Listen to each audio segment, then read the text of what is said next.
Welcome back to Xylem learning. നിങ്ങളുടെ സ്വന്തം അടിമ മിസ് ആണ്.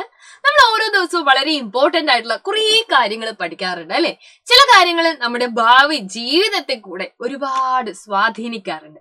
അത്തരത്തിൽ നിങ്ങൾ എല്ലാവരും അറിഞ്ഞിരിക്കേണ്ട വളരെ ഇമ്പോർട്ടന്റ് ആയിട്ടുള്ള ഒരു കാര്യവുമായിട്ടാട്ടോ ഇന്ന് മിസ് വന്നിരിക്കുന്നത്. ഇന്നത്തെ വീഡിയോ എന്താണെന്ന് എല്ലാവർക്കും മനസ്സിലായിട്ടുണ്ടാവും അല്ലെ. നിങ്ങൾ എല്ലാവരും ആരോഗ്യമുള്ളവരാണോ? ഈ ഒരു ചോദ്യത്തിന് നിങ്ങൾക്ക് എത്ര പേർക്ക് ശരിയായിട്ട് യെസ് മിസ് ഞങ്ങൾ എല്ലാവരും ഹെൽത്തി ആണെന്ന് പറയാൻ പറ്റും?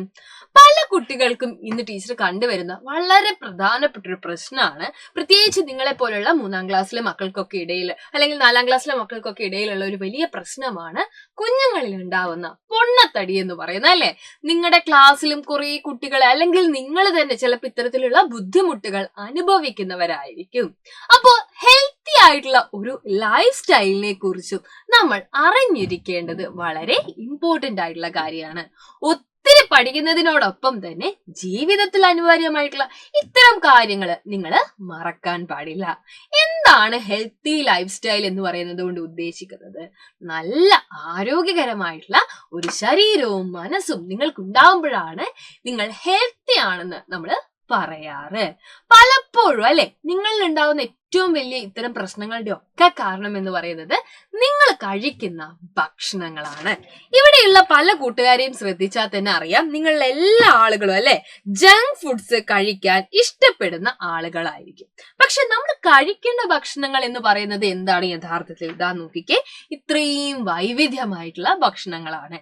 ഇതിൽ തന്നെ നിങ്ങൾക്ക് നോക്കിക്കഴിഞ്ഞാൽ അല്ലെ സൂക്ഷ്മമായിട്ട് നോക്കുന്ന സമയത്ത് നിങ്ങൾക്കിതിൽ പഴങ്ങൾ കാണാൻ പറ്റും, പച്ചക്കറികൾ കാണാൻ വേണ്ടി പറ്റുന്നുണ്ടാവും അല്ലെ, മുട്ട കാണാൻ വേണ്ടി പറ്റുന്നുണ്ട്, ഇറച്ചി കാണാൻ വേണ്ടി പറ്റുന്നുണ്ട് അല്ലെ, കിഴങ്ങു വർഗ്ഗങ്ങൾ കാണാൻ വേണ്ടി പറ്റുന്നുണ്ട്, ഇലക്കറികൾ കാണാൻ പറ്റുന്നുണ്ട്. അങ്ങനെ വിവിധ തരത്തിലുള്ള പലതരം ഫുഡുകൾ നിങ്ങൾക്ക് ഇതിൽ കാണാൻ പറ്റുന്നുണ്ട്. പക്ഷെ ഇതൊക്കെ നിങ്ങൾക്ക് ചിലപ്പോ അല്ലെ ഇഷ്ടപ്പെടാത്ത ഫുഡിന്റെ കൂട്ടത്തിലായിരിക്കും ഉണ്ടാവുക. അമ്മ ഭക്ഷണം തരുന്ന സമയത്ത് ഇലക്കറികളും പച്ചക്കറികളും ഒക്കെ മാറ്റി വെക്കുന്ന ഒരുപാട് കൂട്ടുകാർ ഇതിലില്ലേ. പകരം നിങ്ങൾ ഇഷ്ടപ്പെടുന്ന ഫുഡ് എന്ന് പറയുന്നത് അല്ലെ ഇത്തരത്തിലുള്ള ഫുഡുകളാണ്. ഇങ്ങനെയുള്ള ഫുഡുകളെ നമ്മൾ എന്താ പറയാറ്? പൊതുവെ ഇവയാണ് നമ്മൾ ഫാസ്റ്റ് ഫുഡ് എന്ന് പറയാറ്. എന്താ പറയാറ്? Fast food.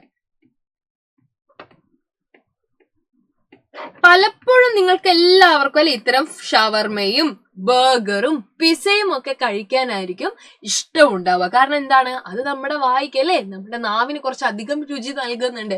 പക്ഷെ യഥാർത്ഥത്തിൽ ഇങ്ങനെ അല്ലെ നാവിന് രുചി തരുന്ന ഭക്ഷണങ്ങളാണോ നമ്മൾ കഴിക്കേണ്ടത്? അല്ല. നമ്മുടെ ഹെൽത്തിന് ഓക്കെ ആയിട്ടുള്ള ഭക്ഷണങ്ങൾ അല്ലെങ്കിൽ നല്ല രീതിയിൽ നമ്മുടെ ആരോഗ്യം മെച്ചപ്പെടാൻ സാധ്യതയുള്ള ഫുഡുകൾ വേണം നമ്മൾ കഴിക്കാൻ വേണ്ടിയിട്ട്. അപ്പോൾ ഇന്നത്തെ ഒരുപാട് ആളുകളിൽ ഇത്തരത്തിലുള്ള ഫാസ്റ്റ് ഫുഡ് ഉപയോഗം കൂടുതലാണ്. ഇത് കുറയ്ക്കണം എന്നുള്ളത് വളരെ ഇമ്പോർട്ടന്റ് ആയിട്ടുള്ള ഒരു കാര്യമാണ്. ആ കാര്യം ഒന്ന് പറഞ്ഞു തരാൻ വേണ്ടിയിട്ടാണ് ഇന്ന് മിസ് വന്നിരിക്കുന്നത്. പലപ്പോഴും നിങ്ങൾ എപ്പോഴും അല്ലെ നിങ്ങൾ പഠിക്കുന്നതിനെ കുറിച്ച് ചിന്തിക്കുന്നുണ്ടാവും, പക്ഷെ നല്ല ആരോഗ്യമുണ്ടെങ്കിൽ മാത്രമേ നിങ്ങൾക്ക് ഓരോരുത്തർക്കും നന്നായിട്ട് പഠിക്കാൻ പറ്റുകയുള്ളൂ എന്നുള്ള ഒരു വസ്തുത കൂടി എന്റെ മക്കൾ എല്ലാവരും എന്ത് ചെയ്യുക, ഓർത്ത് വെക്കുക കേട്ടോ. ലിവിങ് സേഫ്റ്റി എന്ന് പറയുമ്പോൾ അല്ലെ നിങ്ങൾ വളരെ സേഫ്റ്റിയോടെ വളരെ സമാധാനത്തോടെ നിങ്ങൾക്ക് ജീവിക്കണമെങ്കിൽ നിങ്ങൾക്ക് എന്ത് വേണം? നല്ലൊരു ആരോഗ്യം ഉണ്ടായിരിക്കണം. അപ്പൊ ആരോഗ്യം ഉണ്ടാവണമെങ്കിൽ അല്ലെ ഭക്ഷണം നിങ്ങൾ നന്നായിട്ട് ശ്രദ്ധിക്കുക. അതോടൊപ്പം തന്നെ നന്നായിട്ട് വെള്ളം കുടിക്കുക. വെള്ളം കുടിക്കാനൊന്നും മടി കാണിക്കരുത്. അതേപോലെ തന്നെ വളരെ പ്രധാനപ്പെട്ട ഒരു കാര്യമാണ് വ്യായാമം ചെയ്യുക എന്നുള്ളത്. പല ആളുകൾക്കും വ്യായാമം ചെയ്യുന്നതിനെ കുറിച്ചൊക്കെ അറിവുണ്ടാവും, എന്നാലും അത് ശീലിക്കാൻ വലിയ ബുദ്ധിമുട്ടാണ്. കഠിനമായ വ്യായാമം ഒന്നും എന്റെ കുഞ്ഞുങ്ങൾ ചെയ്യേണ്ട. നിങ്ങൾ കുറച്ചെങ്കിലും അല്ലെ ഒന്ന് പുറത്തൊക്കെ പോയി ഓടിക്കളിക്കുകയൊക്കെ ചെയ്തു കഴിഞ്ഞാൽ തന്നെ നിങ്ങളുടെ ഹെൽത്ത് ഓക്കെ ആയിരിക്കും. കുറച്ച് നടക്കുകയൊക്കെ ചെയ്തു കഴിഞ്ഞാൽ തന്നെ അല്ലെ. പലപ്പോഴും നിങ്ങൾ സ്കൂളിൽ പോകുമ്പോൾ എന്താ ചെയ്യുക? വീടിന്റെ ഫ്രണ്ടിൽ നിന്ന് വണ്ടിയിലും കയറും, സ്കൂളിന്റെ ഫ്രണ്ടിൽ ഇറങ്ങും അല്ലെ. നിങ്ങൾ തീരെ നടക്കുന്നുണ്ടാവില്ല. അപ്പൊ PT പീരീഡ് ഒക്കെ ഉണ്ടെങ്കിൽ നിങ്ങൾ എന്ത് ചെയ്യുക? നന്നായിട്ട് കളിക്കുക. ആ സമയം നിങ്ങൾ എന്ത് ചെയ്യേണ്ട? വേറൊന്നും ആലോചിക്കേണ്ട, കളിക്കാനുള്ള സമയത്ത് നന്നായിട്ട് കളിക്കുക. ഓക്കെ.